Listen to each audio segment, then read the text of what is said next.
pas fêter l'indépendance de notre nation pendant que nous-mêmes on n'est pas indépendamment libre.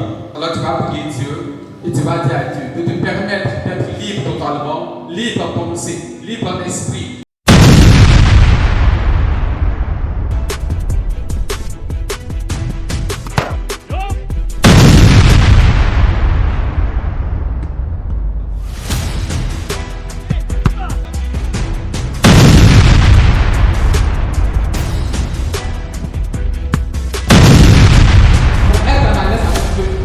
Il faut venir faire l'alliance. Ou dans les cas contraires, soit en alliance avec quelqu'un qui a déjà en alliance avec Dieu.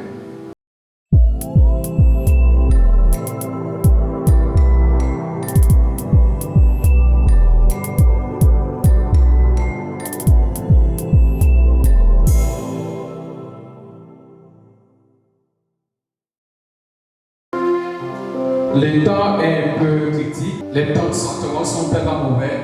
On va parler à Dieu pour le pays, pour notre nation.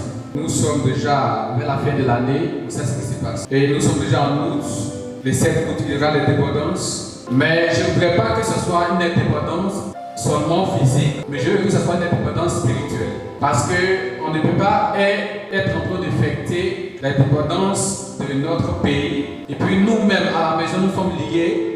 Nous-mêmes, on n'est pas indépendants par rapport à un domaine de notre vie. Il y a des gens qui n'ont pas de travail et qui sont liés. Il y a les familles actuellement, les mamans qui pleurent, les papas qui pleurent pour leur situation parce que ces personnes-là sont liées, ils ne sont pas indépendants financièrement, matériellement, professionnellement, à tous les niveaux. Alors, on ne peut pas fêter l'indépendance de notre nation pendant que nous-mêmes, on n'est pas indépendamment libre.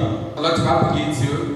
Et tu vas dire à Dieu de te permettre d'être libre totalement, libre en pensée, libre en esprit en vérité, libre à tout égard, de près comme de loin, que tu aies la paix, que tu sois libre, que Dieu te fasse grâce. Et aujourd'hui, je vais parler d'un thème. Rapidement, le thème sur lequel je vais changer avec vous, c'est le Dieu de mon alliance. Dis avec moi, le Dieu de mon alliance. Encore, le Dieu de mon alliance.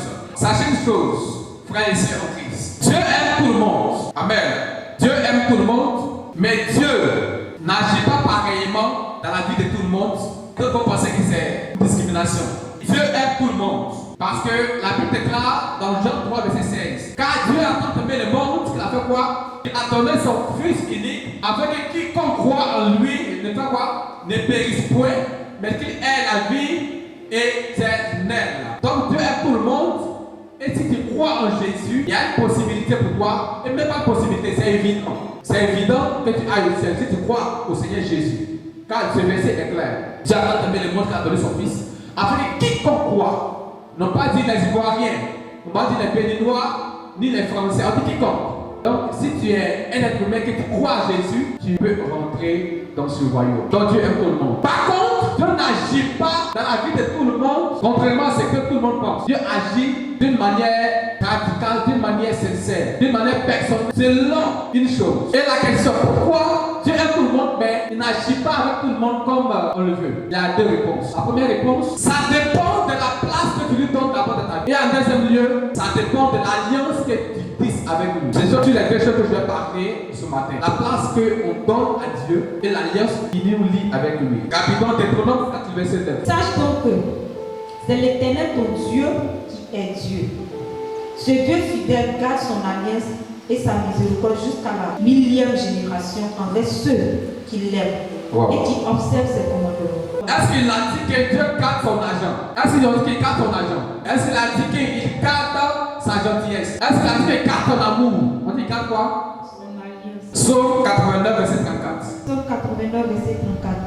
Mais je ne lui retirerai point ma bonté et je ne trahirai pas ma fidélité. Il dit quoi? Il ne veut pas trahir quoi? Sa fidélité. On est fidèle à quelqu'un par rapport à une alliance. Donc la première des choses, pourquoi Dieu n'agit pas dans la vie de tout le monde pareillement, c'est parce que tout le monde ne donne pas la place à Dieu comme il mérite. Dieu nous a créés et c'est un corps indépendamment. On a une volonté à nous.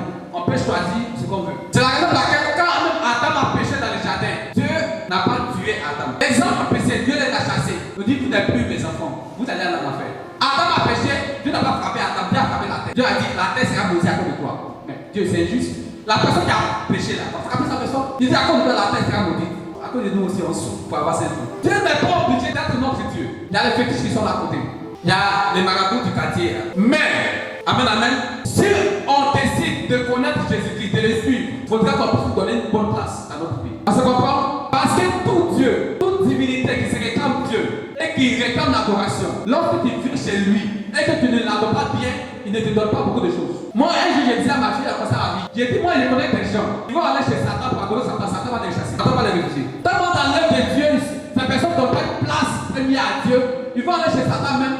Lorsqu'on dit dans la sorcellerie, on va mettre chez les frères maçons, la réunion, c'est à 9h. Lui va venir à 11h. Satan va les chasser. Parce que ce n'est pas une histoire de savant Dieu. C'est cette personne même qui ne sait pas adorer. Donc si on choisit Jésus-Christ, donnons-lui une bonne place dans notre vie. Il y a d'autres groupes de chrétiens. Ils sont dans l'église, mais ils sont déjà habitués à la présence de Dieu. On se comprend? Ces personnes sont dans l'église, mais ils sont déjà habitués à la présence de Dieu. Quand quelqu'un est habitué à la présence de Dieu, cette personne ne va pas bénéficier de la présence de Dieu. C'est-à-dire même, on loue, toi tu loues pas, bon. On adore, tu n'adores pas. On prie même, ça te dit rien. La présence de Dieu, bon. On se comprend, non? Pourquoi Dieu n'agit pas avec nous comme tout le monde? La première des choses, c'est la place qu'on lui donne. La deuxième des choses, c'est l'alliance qu'on a avec Dieu. Dieu agit avec tout le monde par son amour, parce qu'il aime tout le monde, comme je l'ai dit tantôt. Mais Dieu est obligé d'intervenir dans la vie d'une personne s'il a l'alliance avec cette personne. Une personne qui n'a pas d'alliance avec Dieu, par l'amour, par son amour pour toi, il peut intervenir dans ta vie, mais il n'est pas obligé. De lorsqu'il y a une alliance qui vous lie, le verset qu'on a lu dit qu'il est obligé de suivre. Et j'ai dit à quelqu'un, il faut le faire. Si tu ne l'as pas encore fait, il faut faire une alliance avec Dieu. Amen. Moi, j'ai plusieurs alliances avec Dieu. En réalité, Dieu s'est présenté à moi et il m'a dit, toi, mets-toi à part, parce que toi, tu es un faiseur de miracles. Et lorsqu'il m'a dit ça, il m'a distingué. C'est-à-dire que moi, je viens sur la terre en tant que prophète, mais je connais mon rôle. Je viens pour intervenir parce qu'il y a plusieurs familles qui souffrent. On peut être plusieurs familles. Donc, ce rôle qu'il m'a donné là, je ne vais pas tisser d'alliance avec lui. Quand bien même il m'a dit que je suis un faiseur de miracles, il n'y aura pas de miracles. Tout ça, je vais trop souffrir pour obtenir un miracle. Donc, je suis allé tisser d'alliance avec lui pour dire, mon ministère là, dans toute ma vie, même lorsque je dors, quand on me touche, qu'il aime des miracles. Même lorsque je crache, lorsqu'il dit quelque chose qui fait le miracle. Et je sais que plusieurs personnes ont bénéficié ici. Même au niveau de l'activité du travail, j'ai aussi tissé une alliance avec Dieu. Question, quelle est l'alliance que toi tu as avec Dieu? Tu peux bénéficier de l'alliance de quelqu'un, mais il y a des conditions. La première condition pour bénéficier de l'alliance qu'une personne a avec Dieu, c'est de croire à la personne, de croire à ce que Dieu fait avec la personne et non pas critiquer. Tu es dans l'église, il n'y a plus, Dieu fait des miracles avec tout le monde, tu ne bénéficies pas du miracle. Pourquoi? Parce que tu critiques l'homme de Dieu. Lui, est-ce un miracle va se fonder même? Lui, là même là. Depuis qu'on prie celle même. Celle qu'on prend pour manger là, lui, il ne va pas pour prier. Lui, là même, toujours des critiques. 10 ans de chrétien, là, rester comme ça. Mets-toi sur l'alliance, active sur l'alliance de quelqu'un. Quelqu'un qui est béni par Dieu, connecte-toi. Sans même que la personne ait pris, ta manière d'être connecté à la personne, la grâce est sur la personne qui est venue sur toi. Pourquoi j'ai dit ça? Parce que dans le monde physique, pour ouvrir une porte, qu'est-ce qu'on fait? Avant de rentrer dans le porte, qu'est-ce qu'on fait? On est au dehors, puis on ouvre. Mais dans le monde spirituel, la serrure se trouve de l'autre côté, de l'intérieur. Donc c'est quelqu'un qui est déjà dans cette classe qui peut t'ouvrir pour que tu puisses entrer dans la classe. C'est quelqu'un qui est milliardaire qui peut t'introduire dans les milliards. C'est quelqu'un qui a des enfants qui peut te bénir, qui dit ok, toi, tu es ma soeur, tu es mon fils, ma fille, mais je vois que tu n'as pas d'enfant, j'ai pris que tu te donnes des enfants. Amen. Donc, quand tu cherches quelque chose, pas critiquer. Et lorsqu'on croit à l'alliance de quelqu'un, lorsqu'on croit que Dieu termine la vie de quelqu'un, la troisième des choses, après les services, après d'avoir cru, après les services qu'on fait, on sème. La question que je vous pose, pourquoi on fait les offrandes à l'église? Jésus est mort à la fin. On dit tout est accompli, vrai ou faux? Mais pourquoi on fait offrande? Pourquoi donne-t-il? Normalement, on ne devait pas donner tout ça. En réalité, lorsque tu prends tes finances et que tu viens, tu sèmes, automatiquement tu rentres en contact avec les dieux qui en alliance avec l'homme de Dieu. Donc le Dieu de l'homme de Dieu devient ton Dieu. Et donc comment mon Dieu, c'est le Dieu des signes, des miracles et des prodiges, il va aussi t'aider dans ta vie. L'acte que tu poses chez une divinité, pose tes traces. Lorsque tu vas chez Baye et que tu l'adores, même si le maître combien n'est pas là, la maman qui fait le combien n'est pas là, mais quand elle voit des objets qu'il a déposés, ça te représente. Mais quand ça fait un méchant, c'est dans les offrandes à l'église, on critique. Mais quand on prend un peu mouton, cabri rouge, pour aller donner, c'est quand il n'est pas là, on ne parle pas. Est-ce qu'on parle? On ne parle pas, non? Une église où on supprime les dîmes et les offrandes, c'est pas pauvre. Vous savez quoi? Parce que la loi de la semence et de la récolte est universelle. C'est pas seulement sur les chrétiens, c'est une loi universelle. Donc, si on supprime ça, il n'y a pas de problème, on peut venir à l'église. On va prier, on va danser, on va partir. Dieu va nous donner longue vie. Dieu va nous donner longue vie dans la pauvreté. On va avoir longue vie, on va avoir la protection. Mais ça là, Il n'y en a pas. Parce que tant que tu ne donnes pas, tu vas recevoir. Ce qui a poussé ici, on a mis une graine et ça a poussé. Dès que tu ne donnes pas, tu ne peux pas recevoir. Juste pour dire, pour être en alliance avec Dieu, il faut venir faire l'alliance. Ou dans les cas contraires, sois en alliance avec quelqu'un qui a déjà en alliance avec Dieu. Dieu te bénisse. Première des choses, donne place à Dieu. Deuxième des choses, sois en alliance avec Dieu. Je vais prier pour quelqu'un, lève ta main. Je vais prier pour toi, pour tes frères, pour ta soeur, pour ta maison, afin que Dieu prie, afin que Dieu puisse avoir une place évidente et permanente dans ta vie. Père Adonai, Elohim, merci pour le privilège que tu nous donnes aujourd'hui de te parler. Je lève ma voix et par l'autorité que tu m'as conférée en tant que prophète, je déclare que ta présence entre la vie de quelqu'un qui m'écoute. Tous ceux qui m'écoutent en présentiel comme en ligne, sur les réseaux partout, je déclare que ton règne vienne, que ta volonté soit faite dans la vie de toutes ces personnes dans les cieux et sur la terre. Oh Dieu, Père, épargne-nous du mal, épargne-nous, Seigneur d'esprit, des choses mauvaises. Donne-nous le privilège de te connaître.